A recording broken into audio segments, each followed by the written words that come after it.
the moral compass, Islamic ethics, evolutionary biology, and the innate goodness of the soul Fitra. Assalamu alaikum, and welcome to Sufi Essence.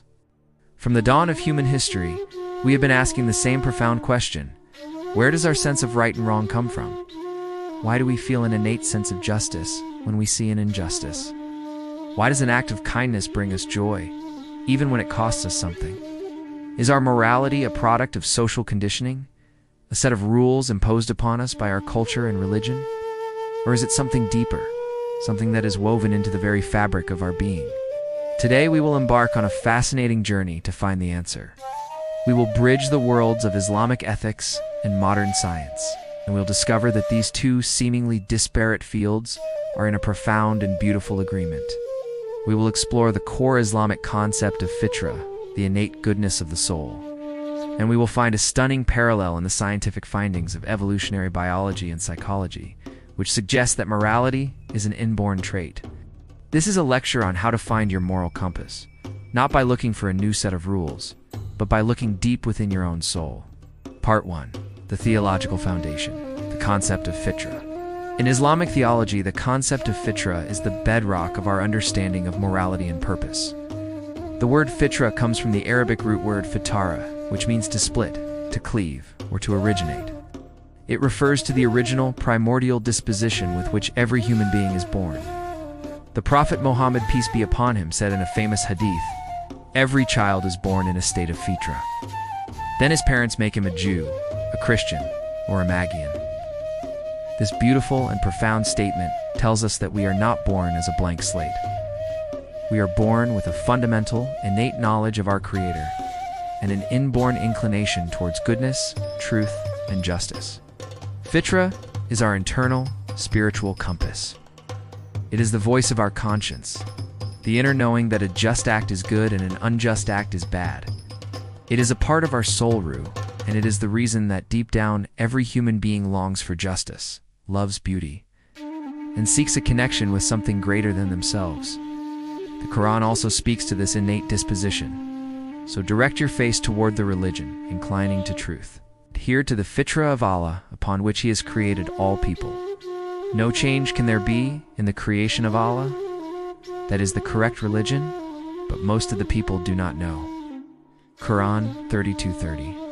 This verse tells us that Fitra is an immutable part of Allah's creation, and that the purpose of religion is not to create a new morality, but to guide us back to the innate morality that is already within us.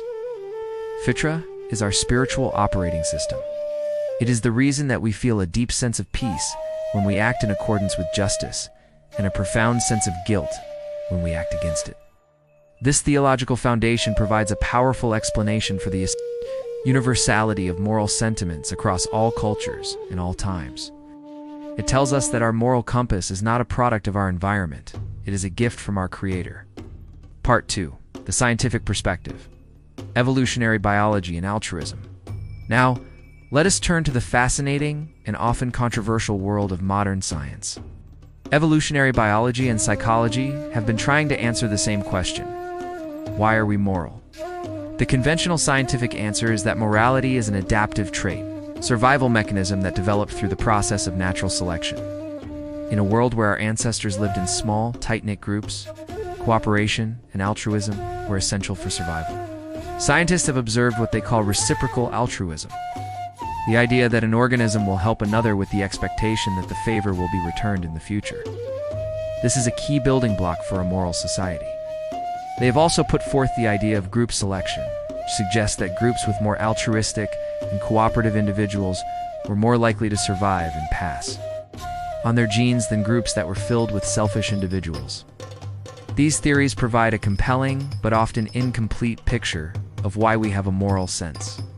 They explain the mechanics of why our genes might favor altruistic behavior, but they cannot fully explain the subjective inner experience of what it feels like to do the right thing, the feeling of profound peace that comes from a selfless act.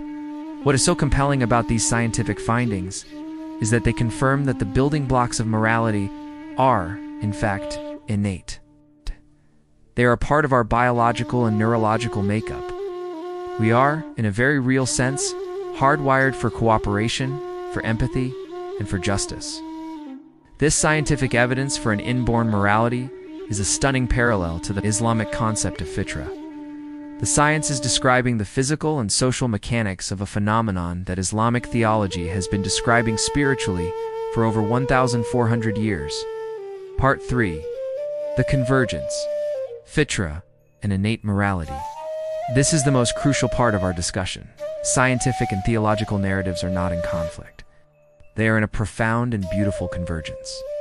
The scientific findings of evolutionary biology and psychology, far from disproving the existence of fitra, are in fact a powerful confirmation of it.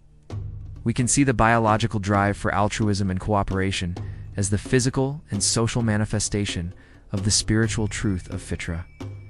The innate moral compass that science has discovered is the very same compass that Islamic theology has been speaking about for centuries.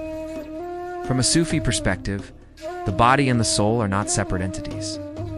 They are two parts of a unified whole. The physical body and its genetic makeup are the vessel, and the soul is the divine passenger. The biological drives for morality are the physical expression of the spiritual inclination of the fitra. The feeling of empathy we have for another person, which science can track to specific neural networks in the brain, is a physical reflection of the spiritual reality of fitra, which tells us that we are all a part of a single, unified creation. This understanding allows us to bridge the gap between science and religion. It tells us that science, in its pursuit of understanding the mechanics of our biology, is in fact revealing the divine design of our creation. It is a powerful and elegant framework that allows us to see the hand of Allah, not just in the pages of a sacred text, but in the very fabric of our being. The moral compass is not a social construct. It is a divine gift that is encoded in our genes and our soul. Part 4. The Corrupting Influences. A corrupted fitra. If we are all born with a moral compass, then a profound question remains. Why do we do bad things? Why is there so much injustice and evil in the world? Islamic ethics provides a clear and compassionate answer. While we are all born in a state of fitra, it is not a state that is immune to corruption. Fitra can be clouded, buried, and corrupted by external influences. The Prophet Muhammad, peace be upon him, said that it is the parents who make a child a Jew, a Christian, or a Magian. This is an allegory for all of the social and cultural conditioning that we receive from the world around us. The ego, or the nafs, is the primary source of this corruption. The ego is driven by selfishness, by desire, and by a love of the material world. It is the voice that tells us to ignore our moral compass for a short-term gain. The ego's noise is so loud that it can drown out the subtle, peaceful voice of the fitra. Sin and spiritual heedlessness are the acts that further cloud our fitra, making it harder for us to hear its guidance. The problem of evil, therefore, is not a problem with the original divine design. It is a problem with the corruption of that design. It is the tragic story of a soul that has forgotten its origin and its purpose. But the good news is that the fitra is never completely lost. It is always there, waiting to be rediscovered. The voice of our conscience, the feeling of guilt we feel after an unjust act, is the sound of our fitra crying out, reminding us of our true nature. Part 5. The Role of Revelation in Spiritual Practice. If our fitra can be clouded, then what is the path to purifying it? This is where the profound role of divine revelation comes in. The Quran is not a book that creates a new moral code. It is a book that reminds us of the moral code that is already within us. The stories of the prophets, the commands to be just, and the reminders to be compassionate are all meant to be a tuning fork for our fitra. They are meant to resonate with the innate goodness of our souls and to help us remove the clouds that have gathered around it. The Prophet, Muhammad, peace be upon him, is the living embodiment of a pure fitra. His life and his character were a perfect reflection of the moral compass that Allah had placed in his soul. He is the ultimate role model, the living example of what it means to live a life in complete alignment with our innate goodness. His actions and his words are a practical guide for us to follow. The spiritual practices of Sufism, such as dhikr and muraqabah, are designed to be a constant process of purifying the heart and the soul. They are the tools we use to remove the rust of our ego and the clouds of our worldly desires. The constant remembrance of Allah is a way of reminding our souls of our divine origin and our ultimate purpose. In these moments of profound spiritual practice, we are not just worshiping, we're in a very real sense, cleaning our moral compass so that we can hear its voice with clarity. Part 6. Living a life of Fitra, the path to integrity. So how do we live a life of Fitra in our modern world? The path to integrity is the path of aligning our actions with our innate moral compass. It begins with the simple but profound practice of listening to our conscience. When you feel that subtle voice telling you to be kind, to be honest, to be just, listen to it. That is the voice of your Fitra speaking to you. The path to integrity is a path of conscious decision-making. It is the work of consciously choosing to act in accordance with our innate goodness, even when our ego tells us to do otherwise. It is the path of choosing to be patient, to be forgiving, to be generous, even when it is difficult. This is the inner jihad, the struggle to be in complete alignment with our true selves. Living a life of Fitra is not about being a perfect person. It is about being a sincere person. It is about striving to be in alignment with the moral compass that Allah has placed within us. It is the journey of constantly turning inward, of constantly purifying our hearts, and of constantly reminding ourselves that our true nature is goodness itself. The more we do this, the more our external life will begin to reflect the beautiful, moral, and peaceful inner world of our soul. Part 7. Conclusion. The question of where our morality comes from is one of the most profound we can ask. In this lecture, we have found that the answer lies in the beautiful convergence of faith and science.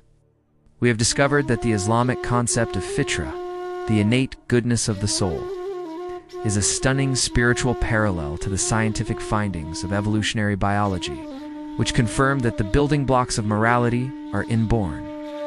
In this lecture, we have explored the theological foundation of Fitra as our inborn moral compass, the scientific perspective of evolutionary biology and innate altruism, the profound convergence of these two narratives, the corrupting influences of the ego, and how our Fitra can be clouded, the role of divine revelation in spiritual practice and purifying our moral compass, the path to living a life of Fitra and true integrity.